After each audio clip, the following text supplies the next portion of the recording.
ये आकाशवाणी है। कार्यक्रम कंट्री वाइड में प्रस्तुत है चर्चा। अमृतकाल के दौरान मिशन स्तर पर पर्यटन को बढ़ावा। इसमें भाग ले रहे हैं doctor Subhash Goyal, tourism expert और आकाशवाणी संवाददाता कमल कुमार प्रजापति।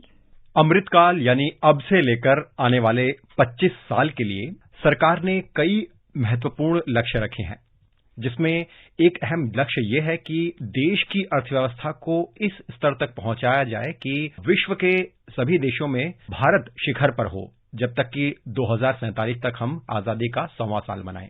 भारतीय अर्थव्यवस्था में एक बहुत बड़ा रोल पर्यटन का भी है, क्योंकि हम सभी जानते हैं कि भारत में बढ़ते पर्यटन से और जो पर्यटन को लेकर जो भी नीतियां और निर्णय लिए जा रहे हैं, जो इंफ्रास्ट्रक्चर तैयार किया जा रहा है, उससे निश्चित रूप से भारत की अर्थव्यवस्था में एक बहुत बड़ा लाभ इसके नतीजे में देखने को मिल रहा है और आगे आने वाले समय में इसकी संभावनाएं हैं। सुभाष जी, हम चर्चा की शुरुआत वित्त मंत्री निर्मला सीतारमण के इस बार के जो केंद्रीय बजट में दिए गए वक्तव्य हैं उससे ही करते हैं। वित्त मंत्री ने जैसा कि कहा था कि जो बजट है ये वो अमृतकाल का बजट है। इस बजट में जो अमृतकाल के दौरान विकास के बिंदु हैं उसमें एक अहम बिंदु पर्यटन को भी उन्होंने रखा था। अमृतकाल में जिस तरह से सरकार मिशन मोड में पर्यटन को बढ़ावा देने को देख रही है, उस सरकार की अप्रोच को कैसे देखते हैं? ये अप्रोच बहुत अच्छी अप्रोच है, क्योंकि सरकार इस टाइम इंफ्रास्ट्रक्चर पे फोकस कर रही है और जिस स्पीड से हमारे रोड्स, रेलवेज, एयरपोर्ट्स बन रहे हैं, वो मेरे ख्याल में पूरी दुनिया में सबसे तेज गति से ये कार्यक्रम हो रहा है। और अगर ये हुआ तो इससे सबसे ज्यादा फायदा पर्यटन को मिलेगा। जिस तरीके से एयरपोर्ट्स बन रहे हैं, और अभी आपकी खबर है कि एयर इंडिया ने 470 जहाज ऑर्डर हो गए हैं, तो इसका मतलब जो एविएशन है वो बहुत जोरों से तरक्की कर रहा है और एविएशन के साथ साथ टूरिज्म भी तरक्की करेगा। टूरिज्म एक ऐसा इंडस्ट्री है कि जिसकी वजह से, क्योंकि एक लेबर इंटेंसिव इंडस्ट्री है, क्योंकि जैसे आप देखेंगे कि एग्रीकल्चर मैकेनाइज्ड हो गया, हार्वेस्टर कंबाइंस आ गए, सब कुछ हो गया, तो वहां पर जो लेबर थी वो शहरों की तरफ भाग रही है। जो इंडस्ट्रीज भी हैं वो भी कंप्यूटराइज हो गई हैं और वहां पे भी लेबर स्पेयर हो गई है। टूरिज्म एक ऐसी इंडस्ट्री है जो लेबर इंटेंसिव इंडस्ट्री है। हर 10 में से 9वां जो रोजगार है वो टूरिज्म में होता है। और जैसे एक विदेशी टूरिस्ट आता है तो उसको एयरपोर्ट पे बेल बॉयज भी चाहिए, एयरपोर्ट पे पोर्टर्स भी चाहिए, इमिग्रेशन ऑफिसर भी चाहिए, कस्टम ऑफिसर भी चाहिए। फिर होटल में आता है, होटल में उनको चेक इन स्टाफ चाहिए। तो एक मल्टीप्लायर इफेक्ट टूरिज्म का जॉब्स के ऊपर होता है। तो अगर हम जॉब्स क्रिएट करेंगे तभी गरीबी हटेगी। और अमृतकाल का जो हमारा प्राइम मिनिस्टर का विजन है वो तभी पूरा होगा जो 100 साल हमारी आजादी के पूरे होंगे और भारत दुनिया के सबसे तरक्की भर देशों में गिना जाएगा। जो बजट एलोकेशन इस बार वित्त मंत्री ने टूरिज्म को करी है वो बहुत अच्छी करी है। और जो सर्किट्स, खासकर जो रिलीजियस और जो दूसरे नए सर्किट्स तैयार कर रहे हैं, उनसे भी बहुत फायदा होगा। पर एक दो चीजें जो है कि जो टूर ऑपरेटर्स हैं वो अभी कोविड के जो महामारी थी उससे अभी निपटे नहीं है। तो हमारी सजेशन ये है कि सर्विसेज एक्सपोर्ट और टूरिज्म एक्सपोर्ट की अर्निंग्स, तो जो SEIS होता था, सर्विस एक्सपोर्ट इंसेंटिव स्कीम, जो कि गवर्नमेंट बंद कर रही थी, उसको भी अगर फाइनेंस मिनिस्ट्री और सीतारमण जी उसको दोबारा रीइंट्रोड्यूस करें तो उससे जो छोटे ऑपरेटर हैं उनको बड़ा फायदा होगा। और एक और टैक्स जो TCS 5% से 20% करा है, मेरी सजेशन ये है कि वो आप बढ़ाएं, पर जो 50 लाख के ऊपर से पैकेजेस हैं उनके ऊपर चार्ज करें। बाकी जो इन्वेस्टमेंट ये कर रहे हैं इंफ्रास्ट्रक्चर पे और जो इंसेंटिव्स दे रहे हैं, कुछ लेवल पे जो एयरपोर्ट्स को और रोड बिल्डिंग वगैरह को इंफ्रास्ट्रक्चर स्टेटस दिया गया है, हम चाहते थे कि वो होटल्स में और टूरिज्म इंडस्ट्री को भी इंफ्रास्ट्रक्चर स्टेटस दिया जाए। तो ये एक दो सुझाव हैं। आपने रोजगार की संभावनाओं की बात की पर्यटन क्षेत्र में। अगर मैं एक आंकड़ा अपने श्रोताओं के सामने रखूं, एक संभावना या कहें कि विजन जो सरकार ने रखा है कि 2030 तक पर्यटन के क्षेत्र में लगभग 14 करोड़ रोजगार पैदा हों, ऐसा विजन सरकार ने रखा है और 56 बिलियन यूएस डॉलर के फॉरेन एक्सचेंज का भी विजन तय किया है और ज्यादा से ज्यादा इन्वेस्टमेंट और ट्रेड को पर्यटन में बढ़ावा मिले, इसमें संभावनाओं को तलाशा जा रहा है। आपने एविएशन सेक्टर की बात की, इसमें मैं हॉस्पिटैलिटी सेक्टर को जोड़ते हुए अगर कहूं तो इस क्षेत्र को आगे आने वाले समय में कैसे देखा जाएगा कि जो भारत का हॉस्पिटैलिटी सेक्टर है उसमें ज्यादा से ज्यादा रोजगार संभावनाएं पैदा हों, युवा ज्यादा से ज्यादा तादाद में सामने आए, स्किल्ड यूथ हम जिसे कहें कि वो सामने आकर भारत के हॉस्पिटैलिटी सेक्टर को और मजबूत बनाएं जिससे कि टूरिस्ट यहां आकर्षित हों। कैसे देखते हैं आने वाले सालों में इस पूरे विजन को? जो आपने बात करी 56 बिलियन डॉलर्स की, मैं समझता हूं इससे बहुत ज्यादा फॉरेन एक्सचेंज की अर्निंग हो सकती है, क्योंकि 2019 में हमारी 30 billion dollar foreign exchange earning थी और जिस तरीके से अभी नई एयरलाइंस आ रही हैं और एयर इंडिया भी 470 जहाज लेकर और आ रहा है, तो मैं समझता हूं बहुत ज्यादा पर्यटन आएंगे। तो ये 56 बिलियन डॉलर्स की जगह कम से कम 80-90 बिलियन डॉलर्स तक हम कमा सकते हैं फॉरेन एक्सचेंज अर्निंग में। कई करोड़ जॉब्स और क्रिएट हो सकते हैं।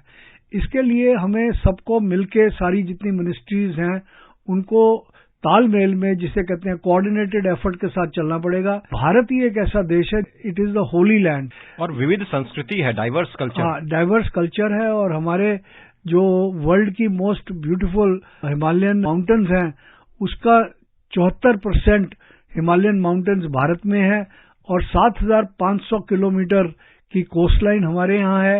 वर्ल्ड हेरिटेज मॉन्यूमेंट्स अभी 30-35 से ज्यादा है। वर्ल्ड के लार्जेस्ट मैंग्रोव फॉरेस्ट है।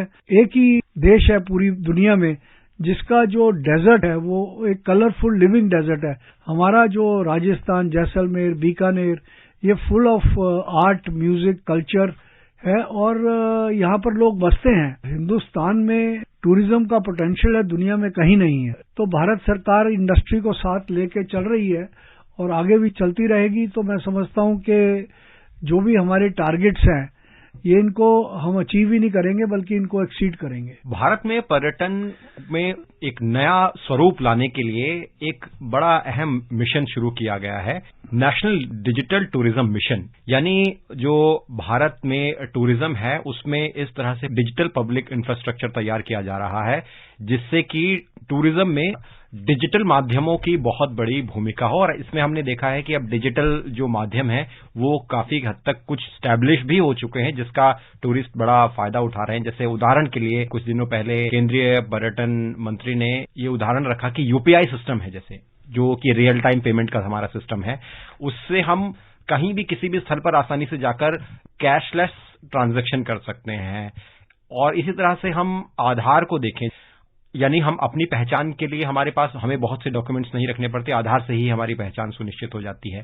तो जो डिजिटल इंफ्रास्ट्रक्चर है वो किस तरह से मदद करेगा आने वाले समय में भारत में टूरिज्म को एक मिशन मोड में ले जाने के लिए? देखिए, सिर्फ टूरिज्म को ही नहीं, हर इंडस्ट्री को डिजिटलाइजेशन जो है वो हेल्प करेगी। डिजिटल इंडिया जो हमारे प्रधानमंत्री मोदी जी ने कैंपेन शुरू करा था, ये मैं समझता हूं कि जितनी फास्ट भारत डिजिटलाइज हो रहा है दुनिया का कोई देश नहीं हो रहा। और आज आप देखिए कि हर चीज डिजिटल, उससे ट्रांसपेरेंसी भी है, करप्शन भी खत्म हो रही है और हर चीज जो है एक ट्रांसपेरेंट तरीके से वेबसाइट पे है। आज हमारा ई वीजा भी पहले लाइनें लगती थी एम्बेसीज वगैरह में, आज ई वीजा पूरा डिजिटलाइज तरीके के साथ किसी भी विदेशी पर्यटक को ई वीजा बड़े आराम से भारत का मिल सकता है। बिल्कुल। तो जितनी डिजिटलाइजेशन होगी और हमारे जो मॉन्यूमेंट्स के टिकट्स हैं वो भी ऑनलाइन मिलने शुरू हो गए हैं। काफी कुछ हो रहा है और काफी कुछ होना बाकी है जी। पर हम एक फास्ट ट्रैक पे हैं और हमें उम्मीद है कि इस 100 साल भारत की आजादी के होने तक हम कंप्लीटली डिजिटलाइज हो जाएंगे और भारत एक विकसित देश और पूरी दुनिया का सबसे ज्यादा विकसित देशों में से हो जाएगा। ऑलरेडी हमारी इकोनॉमी जो है 5वें नंबर पे पहुंच गई है और आने वाले 2-4 साल में हमारी इकोनॉमी 3रे नंबर पे पहुंचने जा रही है। बजट पर मैं वापस लाता हूं सुभाष जी आपको।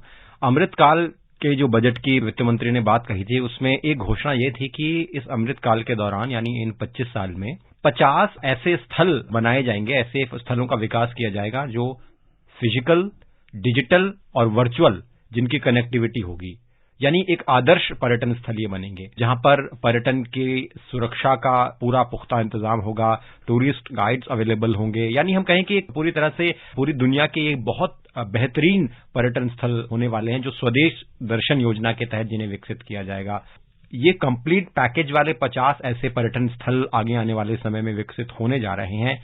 आपको क्या लगता है कि कैसे ये भारत के पर्यटन के मामले में अच्छी तस्वीर पेश कर सकते हैं आने वाले समय में?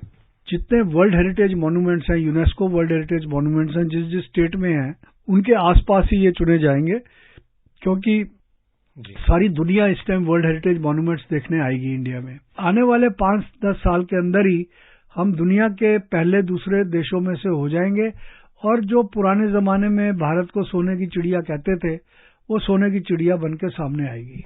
सरकार टूरिज्म में भी कुछ अहम क्षेत्रों को आने वाले समय में देख रही है, जैसे एडवेंचर टूरिज्म। इसमें मैं अगर और क्षेत्रों को शामिल करूं तो इको टूरिज्म, इसी तरह से वेलनेस टूरिज्म, थीम पार्क्स, ये कुछ ऐसे क्षेत्र हैं जिन पे बहुत ज्यादा फोकस है और इसमें इन्वेस्टमेंट की भी बहुत सारी संभावनाएं हैं। इनका फ्यूचर आप कैसे देखते हैं? सबसे ज्यादा पोटेंशियल भारत में एडवेंचर टूरिज्म का इसलिए है कि जैसे मैंने पहले कहा था कि जो वर्ल्ड की हाईएस्ट माउंटेन रेंजेस हैं, हिमालयन माउंटेन्स, वो भारत में हैं। 74% भारत में है। तो जितना माउंटेन क्लाइंबिंग और जितना एडवेंचर, रॉक क्लाइंबिंग वगैरह, सारा एडवेंचर स्पोर्ट्स, ये सारे माउंटेनियर्स एरिया में हो रहे हैं और 7,500 किलोमीटर की कोस्ट लाइन है।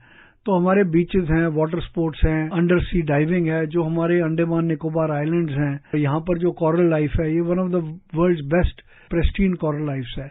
तो यहाँ पर भी एडवेंचर काफी हो सकता है। फिर हमारे रिवर्स जो हैं, इनलैंड वाटरवेज, अभी ब्रह्मपुत्रा पे प्रधानमंत्री जी ने वर्ल्ड का लॉन्गेस्ट क्रूज इनॉग्रेट करा था, तो उसका भी बहुत पोटेंशियल है रिवर क्रूजेस का। बिल्कुल। और सबसे ज्यादा पोटेंशियल है रिलीजियस टूरिज्म का और वेलनेस टूरिज्म का।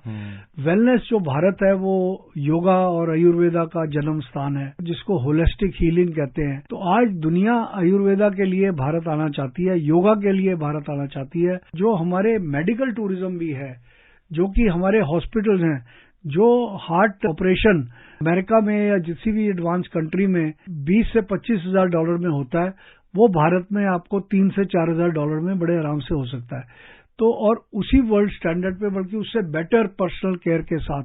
और उसके बाद आदमी होलिस्टिक टूरिज्म के लिए, जो रिकूप करने के लिए, जो हमारे आयुर्वेदा साइट्स हैं, योगिक सेंटर्स हैं, या हमारे डिफरेंट रिजॉर्ट्स हैं, जहां पर जाके वो एक फैमिली हॉलिडे भी ले सकता है। तो जितने पैसे में वो अपना ट्रीटमेंट अमेरिका में या यूरोप में किसी भी एडवांस कंट्री में करता है, उसमें उनका ऑपरेशन भी हो जाएगा और उनका हॉलिडे भी हो जाएगा और उनका एयर फेयर भी कवर हो जाएगा। तो इसके लिए भी बहुत बढ़िया डेस्टिनेशन है।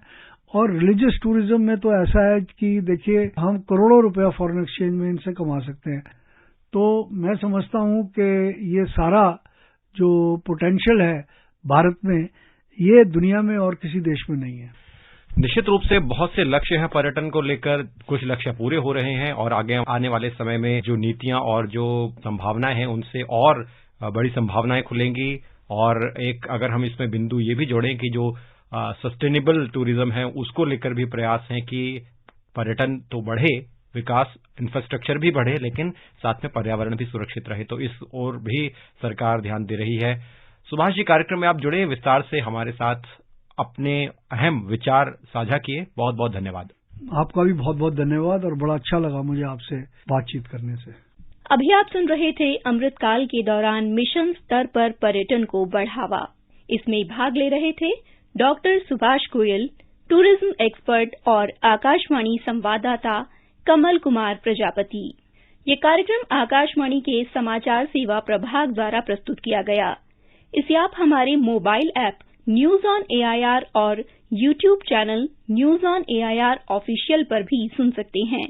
इस कार्यक्रम के संबंध में अपनी प्रतिक्रिया आप हमें ईमेल भी कर सकते हैं। पता है airnsttalks@gmail.com। ये कार्यक्रम फिर से सुनने के लिए लॉग ऑन करें हमारी वेबसाइट newsonair.gov.in पर।